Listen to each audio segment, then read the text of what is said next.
भाई इस दफा बिजली का बिल बहुत ज्यादा आ गया है, इसीलिए मैं आपको किराया टाइम पे नहीं दे सका। आप मेहरबानी करें 2-4 दिन ठहर जाएं, मैं आपको आपके घर किराया पहुंचा के जाऊंगा। यार 2 दिन पहले भी मैं आया था, आपने 2 दिन मांगे थे, आज फिर वही ड्रामा। मुझे नहीं पता, मुझे आज ही अपना किराया चाहिए। भाई कोई ड्रामा नहीं कर रहा, मैं वाकई बहुत परेशान हूँ। आप सिर्फ कल तक का टाइम दे दें मुझे, मैं कल हर हाल में आपका किराया आपको दे के जाऊंगा। ठीक है, कल हर हाल में मुझे किराया चाहिए। अगर आपने किराया ना दिया तो मैं ये दुकान खाली करा लूंगा, और अच्छे से मुझे आता है दुकान खाली कराना।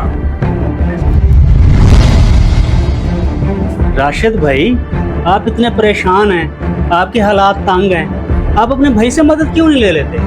माशाल्लाह उनका इतना अच्छा खासा कारोबार है, वो आपकी जरूर मदद कर देंगे। किस भाई की बात कर रहे हैं आप? कैश की? गया था उसके पास, उसको भी कोई परवाह नहीं है, उल्टा कहते मैंने ठेका ले रखा है तुम्हारा। वहां से फिर मजबूर होके वापस आ गया हूँ। देखता हूँ अल्लाह बेहतर करेगा, कोई ना कोई हल निकल आएगा इंशाल्लाह कल तक। ये तो बहुत